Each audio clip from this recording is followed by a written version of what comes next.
Tanuja essaie d'attraper le rapport, mais elle n'y parvient pas. Bani dit à Maleka de déchirer le rapport, et suivant ses instructions, Maleka le déchire en morceaux et le jette au sol. Tanuja s'assoit en pleurant, tandis que Maleka la nargue en disant « Maintenant, tu ne pourras jamais sauver ta belle famille.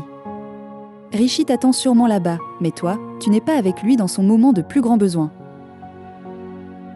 Maleka continue « Il te haïra, et ils te laisseront tous, te laissant toute seule. Tati Rano m'aimait tellement, mais tu as révélé la vérité à leur sujet et causé tout cela. Donc, tout comme tu m'as ruiné, je vais te ruiner. » Bani et Maleka commencent à chanter des chansons pour se moquer d'elle. Tandis que Tanuja pleure, elle remarque un bâton à côté d'elle. Son expression change, et elle prend le bâton pour frapper Maleka avec. Bani se cache, effrayée.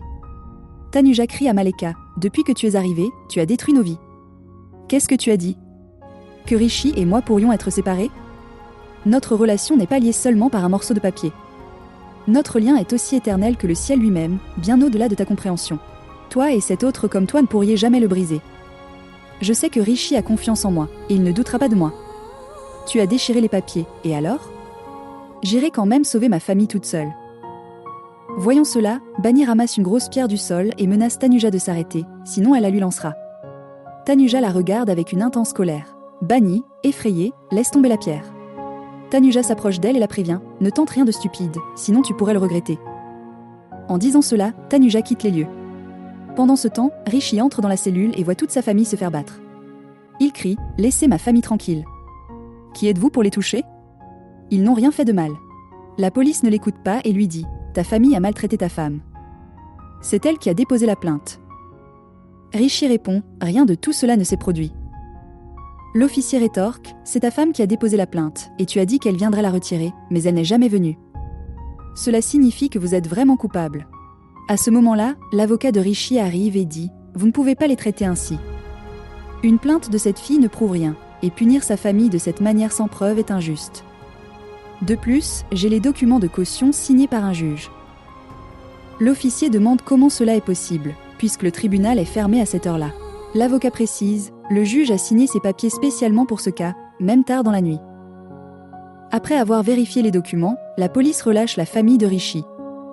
Rishi aide tout le monde à se relever et les conduit jusqu'à la voiture.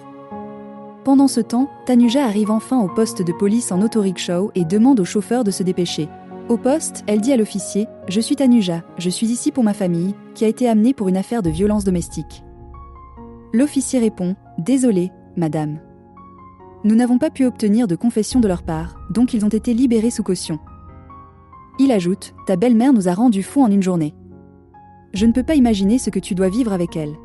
Mais si tu veux, nous pouvons toujours ramener ton mari et le frapper un peu. » Tanuja répond calmement « Oui, il existe de nombreux cas où des femmes souffrent en silence. Mais ma famille n'est pas comme cela. J'ai la chance d'avoir une famille aimante. Ma grand-mère les a accusés faussement pour régler un compte. Vous auriez dû enquêter correctement avant d'arrêter quelqu'un. » Sur le chemin du retour, dans la voiture, Rano, encore sous le choc, répète sans cesse « Je n'ai rien fait. Je n'ai pas blessé ma belle-fille. Arrêtez de me frapper, je vous en prie. » Rishi essaie de la calmer, mais Rano se lamente « Regarde ce qu'elle nous a fait.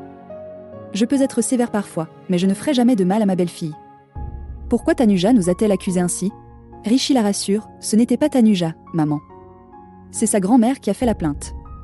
J'ai parlé à Tanuja, elle a dit qu'elle était en route. » Rano demande « Alors pourquoi n'est-elle pas venue? Où est-elle? Cette fille voulait détruire nos vies. Elle m'a dit qu'elle rendrait ma vie misérable et me marquerait de cicatrices que je n'oublierai jamais. » Soudain, elle s'effondre. Affolée, Rishi demande à Yuvi de se diriger immédiatement vers l'hôpital de la ville. Toute la famille est choquée et inquiète alors qu'il se précipite pour emmener Rano à l'hôpital.